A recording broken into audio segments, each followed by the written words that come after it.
Olá, minhas amigas e meus amigos, tudo bem com vocês? Eu sou Gustavo Eugênio, do CGE Consultoria e Estudos Jurídicos. E hoje, pessoal, eu estou aqui de volta para dar continuidade a essa série de vídeos para a prova do auditor fiscal do trabalho. Vou conversar com vocês aqui da parte de direito do trabalho. Essa, pessoal, é a reta final, o último sprint, o último momento que a prova já vai ser agora. E hoje eu vou conversar sobre o tema que eu aposto bastante, é um tema que pode cair tanto na prova objetiva, mas não me surpreenderia se esse assunto, se esse tema caísse na prova discursiva. Quero conversar com vocês hoje sobre auto de infração, possibilidade de nulidade do auto de infração, a sua previsão no artigo 114 da República. Por quê, pessoal? Uma das características desse cargo do auditor fiscal é lavrar o auto de infração. O auto de infração é da natureza do auditor fiscal, ele trabalha com isso e essa é uma das maiores atividades dele. Então, por que não conversar sobre esse tema? Mas antes de mais nada, pessoal, eu peço que vocês acionem o sino de notificações para que você sempre receba esse conteúdo ligado a direito do trabalho e processo do trabalho. Peço também que vocês dê um like nesse vídeo, que irá nos ajudar bastante, e compartilhe esse vídeo, porque como eu acabei de falar com vocês, eu aposto nesse tema, o tema auto de infração. Se você olhar nas redes sociais, você não encontra a todo momento esse tema auto de infração. São poucos os canais que vão falar sobre isso, e eu estou achando que isso pode ser tema desse concurso público aí. Pessoal, como eu disse, você está realizando um concurso público, quando você almeja um cargo público, você tem que entender dessas atividades desse cargo público. Você está almejando um cargo em um determinado órgão, você tem que conhecer as atividades desse órgão, porque é a partir daí que você vai formatar o seu cérebro e sempre formatar o seu raciocínio para você fazer essa prova. É como funciona o cérebro daquele cargo público e daquela entidade pública. Então você precisa conhecer essa parte. E como eu disse para vocês, dentre outras atividades que o auditor fiscal ele vai realizar, a partir do momento que ele faz esse trabalho de fiscalização, ele é o agente público competente para praticar determinados atos. O ato de fiscalização de determinada empresa, ele é competente. E por que eu digo competência? Porque tem a ver também com essa questão aqui do auto de infração. Ele é competente também para lavrar o auto de infração, porque mais na frente, uma das possibilidades que o advogado tem na hora de anular esse auto de infração, de pedir a nulidade do auto de infração e o juiz avaliar se essa nulidade é cabível ou não, estamos falando de competência. Você que está estudando direito administrativo, que não é nem a minha seara, que não é nem a minha área, você sabe muito bem que para praticar determinado ato administrativo, o agente ele precisa gozar de competência. Se o agente não goza dessa competência para praticar determinado ato, pode ensejar a nulidade. O ato geralmente entendemos que ele já nasce nulo, ele não era para ser, ele nem existe, teoricamente ele nem existe. Só que logicamente isso vai ser decidido e decretado pelo Poder Judiciário. A partir do momento que você percebe que o auditor fiscal ele é competente para praticar o auto de infração, a lavratura do auto de infração, você já vai ter o primeiro ponto aí. Agora, pessoal, sabendo dessa premissa, nós temos que entender alguns raciocínios práticos de como você pode responder esse tipo de questão.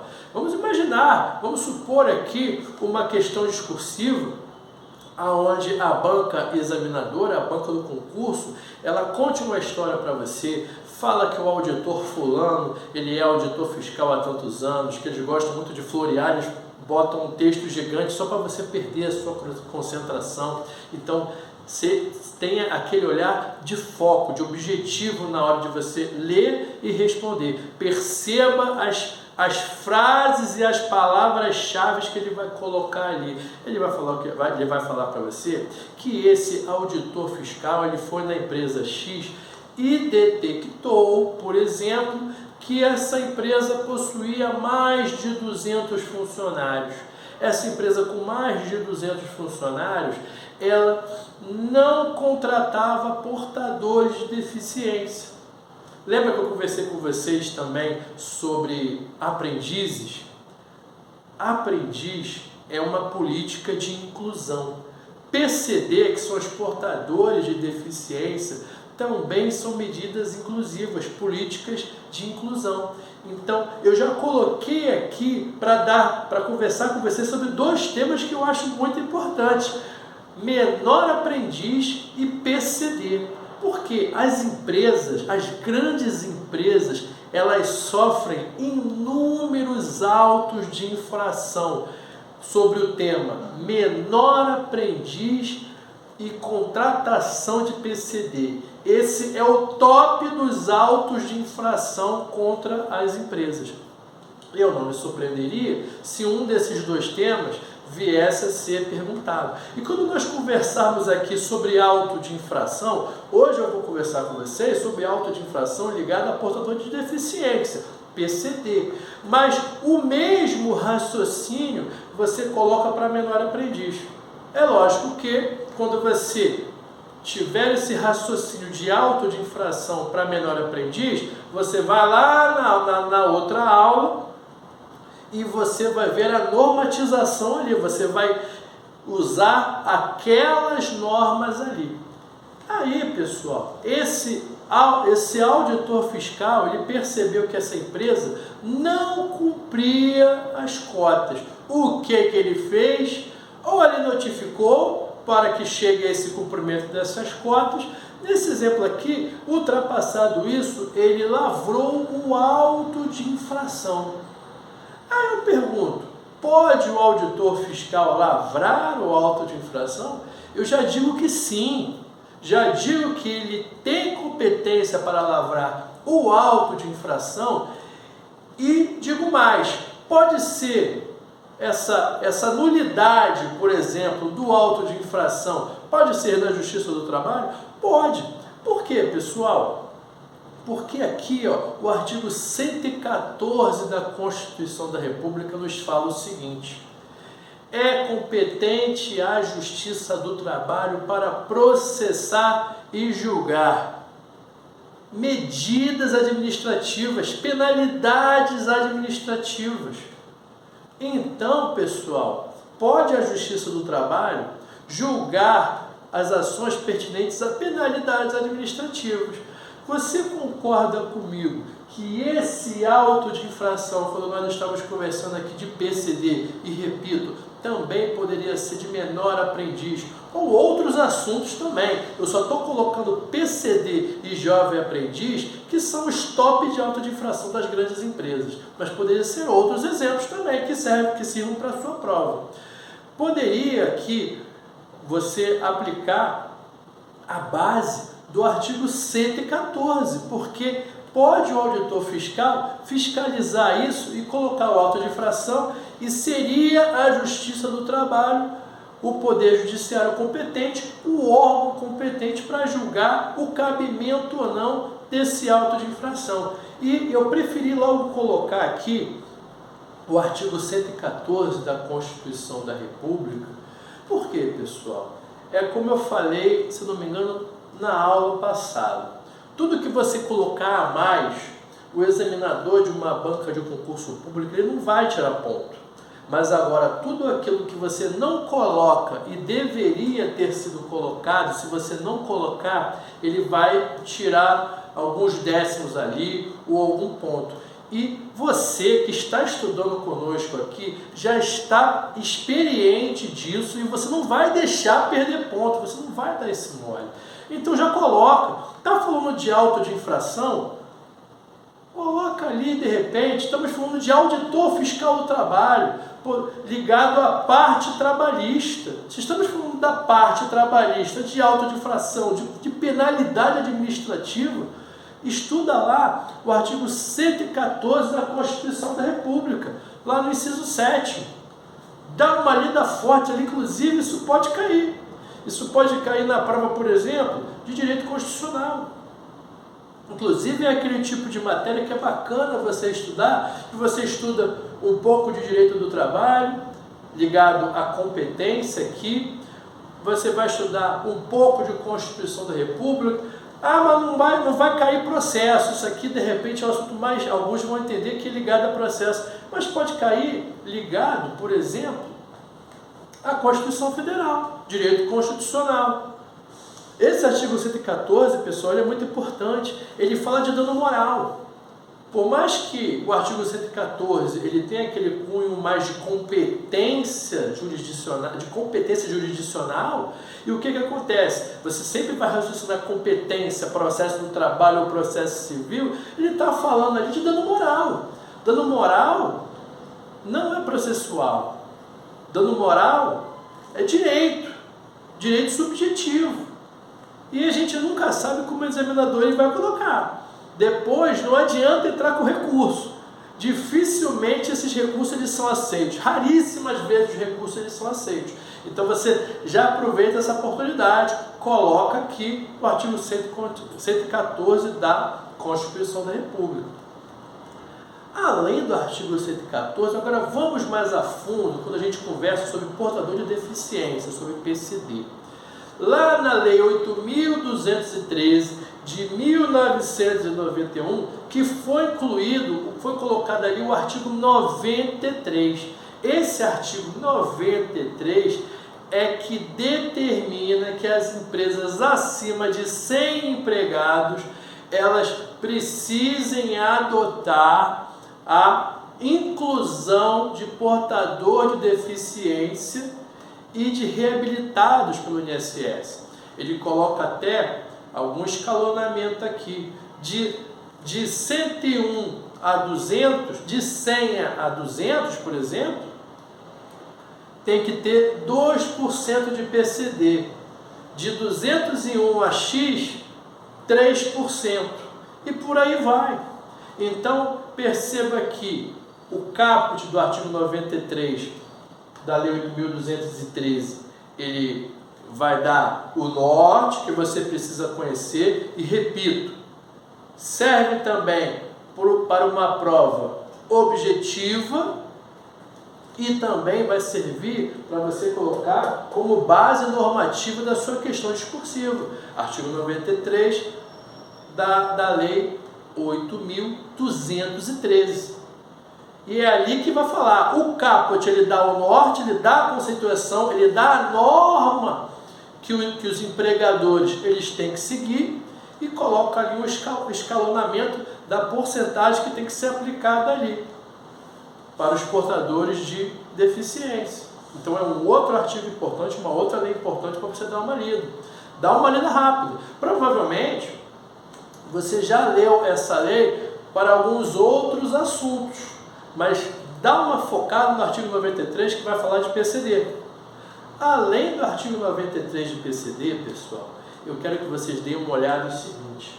Nós estamos conversando sobre o auto de infração que encontra previsão, por exemplo, na Constituição da República, no artigo 114, né? As penalidades administrativas, mas tem decisão do TST em agravo de instrumento, em recurso de revista, que além de falar do artigo 114, ele informa o cabimento do auto de infração. Ele está dizendo ali para o leigo, por que esse auto de infração ele é legítimo? Por que esse auto de infração ele não pode ser anulado? Aí ele fala, com base no artigo 1º, inciso 3º da Constituição da República, ele fala que essa lei 8.213, no artigo 93, ela foi amparada pelo princípio da dignidade da pessoa humana, do artigo 1º, inciso 3º. Ele coloca também o artigo 3º, inciso 4º, onde informa que o bem-estar social será para todos. Nós não falamos aqui na igualdade para todos, do artigo 5º, princípio da isonomia? Pois é, então a Constituição aqui no artigo 3º, ela também está dizendo que o bem-estar social é para todos. Então, você é uma outra forma de você colocar aqui numa prova discursiva. Esses artigos aqui, cá entre nós, não é muito de cair em prova objetiva. Poderia sim cair o artigo 114, ou o artigo da Constituição, ou o artigo 93 da Lei 8.213. Não vou dizer que não cai esses outros dois artigos aqui, e o próximo artigo que eu vou falar ali. Mas é normal que não é comum que esses dois artigos caiam. Embora no Poder Judiciário, por exemplo, o princípio da dignidade da pessoa humana seja muito utilizado. Um outro inciso aqui que eu posso falar, o artigo 7º, eu não coloquei aqui, mas artigo 7º, inciso 31 da Constituição da República. Esse artigo 7º, vou até complementar aqui, artigo 7º, inciso 31 da Constituição da República. Ele fala que é proibida a discriminação ao portador de deficiência. Se eu tivesse que apostar entre esses três incisos aqui, eu acharia mais pertinente esse artigo 7º, inciso 31. Por quê, pessoal? Porque está na parte dos direitos sociais. Nós estamos estudando, vai cair na prova direito constitucional, isso pode cair em direito constitucional que está na Constituição. Pode cair também na parte de direito do trabalho, porque embora seja um artigo que está na Constituição, fala de direito do trabalho. São direitos dos trabalhadores. É assim que começa o artigo 7º da Constituição da República. Então eu vejo mais lógica esse artigo cair do que esses dois. Mas é lógico que você vai estudar, porque, como eu sempre falo e converso com vocês, o examinador de uma banca, ele tem uma infinita possibilidade. Se você olhar o edital da parte de direito do trabalho, tem coisas que eu tenho certeza que você nem nunca viu e provavelmente nunca verá na sua vida, de tanta coisa que tem ali. Então, ele pode perguntar qualquer coisa. Então dá uma lida rápida, ainda que você dê uma ou duas lidas ali, só para você dizer que não leu, porque às vezes na hora de você escolher uma alternativa certa ou errada, isso pode te ajudar. Mas dá uma lida lá no artigo 7º. Além disso, pessoal, é importante o seguinte: essa proteção ao portador de deficiência e reabilitados do INSS, ela encontra proteção na Organização Internacional do Trabalho. Dá uma olhada, se você puder também, pessoal, na Convenção da OIT 159. Ela dá essa proteção aos reabilitados e aos portadores de deficiência. Por que eu coloquei aqui OIT 159, Convenção 159 da OIT? Pessoal, é como eu sempre digo para vocês, a banca examinadora não é teu pai, não é tua mãe, assim, pode ser que caia, pessoal. Tá ligado ao tema, tá ligado a esse assunto. E a cada ano que passa, a cada prova que passa, o funil ele fica menor e os critérios de correção de prova vão ficando mais apurados. Aí eu já vou repetir para você. Se você coloca Convenção da OIT 159 e não estava no padrão de resposta, tudo bem, está tudo certo. Mas já pensou se você não coloca essa Convenção 159 da OIT e estava no padrão de resposta? Mais uma pontuação que você perderia, mas você está aqui comigo e eu não vou deixar você perder. Dá uma lida lá, hoje em dia é fácil, vai rápido na internet, dá 2 ou 3 lidas lá na OIT, na Convenção OIT 159, só para você ter a noção do que ele está falando ali. É pequenininho, é menos de 2 folhas. se não me engano, menos de 2 páginas. Você só vê a partir do artigo 3º. Dá uma lida no 3º, 4º, 5º, que fala disso. Dá uma olhadinha que pode te ajudar. Aí, pessoal, agora eu vou conversar com vocês sobre o pulo do gato, se por acaso cair essa questão. Na maior parte aqui, pessoal, nós conversamos sobre tudo ligado a direito do trabalho. Tinha um quezinho ali de constitucional, alguma coisa, mas no geral ligado a direito constitucional. Agora eu vou colocar aqui um pulo do gato ligado ao direito administrativo, porque nos últimos anos as provas elas têm sido multidisciplinares. Para você fazer uma prova de concurso público, isso tem acontecido muito na prova do OAB, na última prova objetiva do OAB aconteceu isso, e você tem que ter esse caráter multidisciplinar. Tudo bem, estamos falando de direito do trabalho, mas deixa eu te falar o seguinte: auto de infração, qual é a natureza jurídica do auto de infração? Eu sei que para aquelas pessoas que não são da área do direito, vão bugar, eles não vão nem entender o que eu estou querendo dizer. E quando eu falo essa expressão natureza jurídica, até o estudante de direito ele buga. Mas por quê? Não porque ele nunca tenha ouvido, é porque lá naquele primeiro período, naquela aula que ele deveria ter entendido sobre autos de infração, ele não estava estudando, ele estava preocupado em outra coisa. E geralmente, assunto de primeiro período, né, não é todo mundo que está atento. Depois, às vezes, essa questão de natureza jurídica vai vir lá na frente pegar aquele estudante de direito desavisado.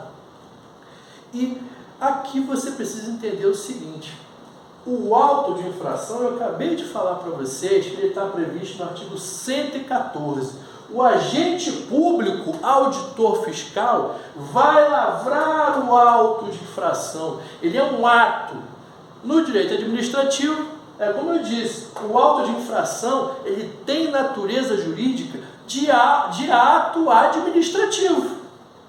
Estamos aqui engatinhando para chegar a alguns raciocínios que eu quero que você chegue.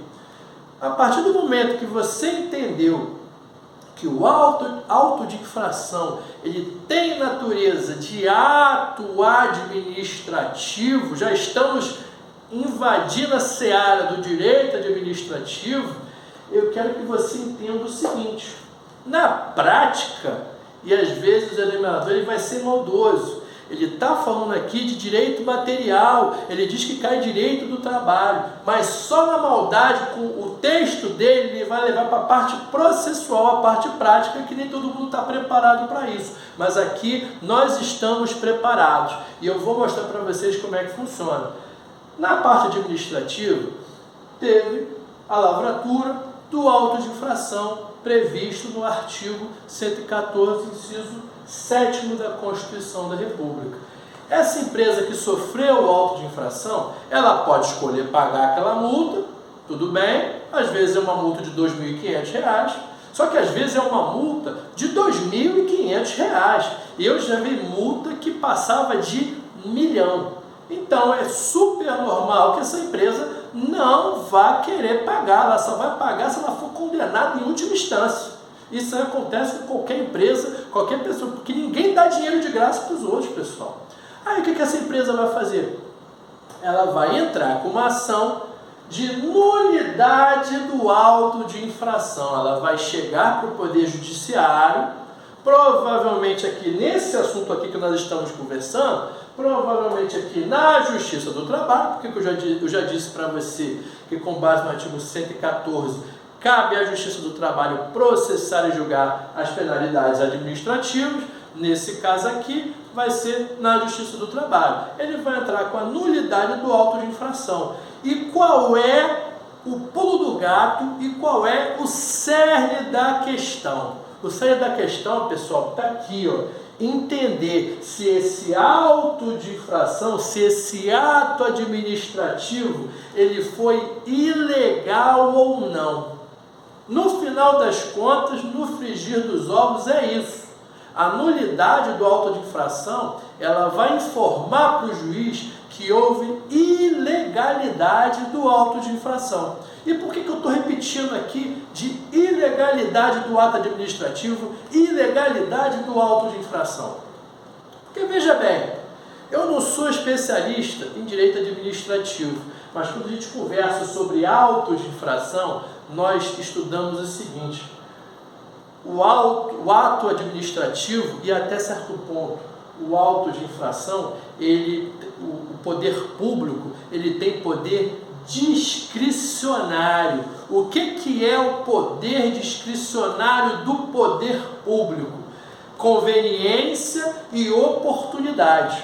O poder público, com base na conveniência e oportunidade do ato administrativo, ela vai aplicar a multa, ela vai aplicar aquela penalidade administrativa. E o Poder Judiciário não pode julgar e não pode alterar qualquer ato administrativo que esteja baseado no poder discricionário do poder público, porque a lei garante que o ente público ele pode realizar os seus atos com base na conveniência e oportunidade, com base no seu poder discricionário, com base no seu mérito administrativo. Aí vem o que? O contraponto. O que eu falei para vocês aqui um pouco antes? Que essa nulidade do auto de infração vai bater em qual tecla? Na ilegalidade. Ele pode falar: olha só, gente, eu não estou discutindo aqui o poder discricionário do ente público.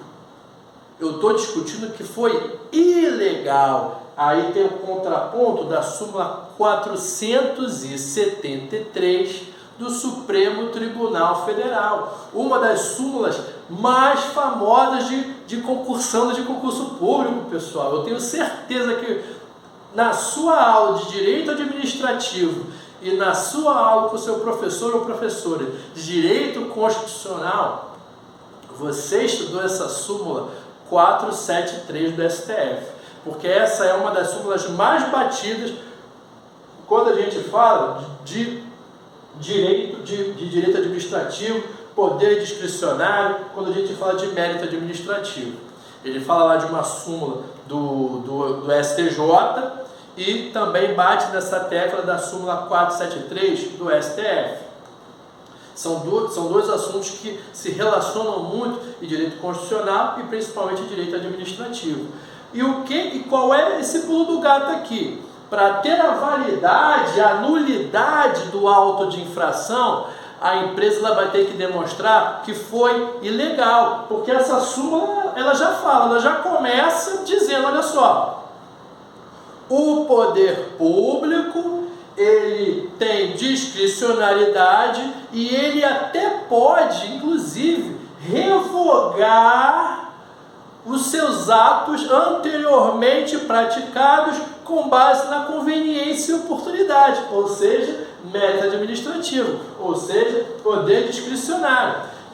Que a primeira oração da súmula 473 ela fala? Olha só, com base no poder discricionário, a administração pública pode praticar o ato pela conveniência e oportunidade. E pela mesma conveniência e oportunidade, ela pode revogar esse ato. Então percebe que quando a súmula está falando de revogação, quando o poder público revogou, ele não está dizendo que foi ilegal, não.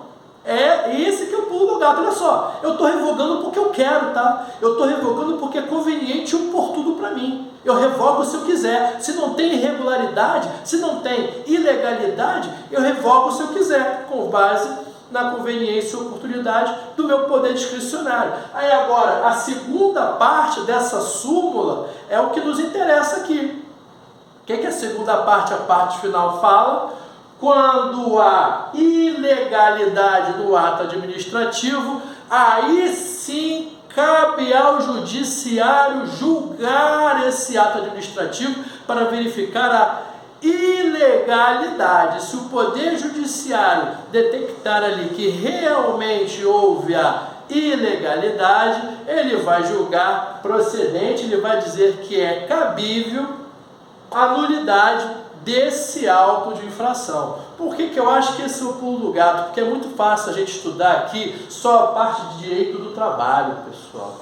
Mas o candidato a concurso público que é aprovado é aquele que dá o over delivery, é aquele que estuda mais, ele estuda mais um pouco. Você não vai estudar mais de forma a perder a sua objetividade, mas você vai estudar um pouquinho a mais ali, porque ele pode começar na parte de direito do trabalho e puxar direito administrativo aqui. E se você não estudou isso, às vezes você vai perder uma pontuação. E você já aproveita, coloca poder discricionário, pode colocar também, ou até a conselharia, coloca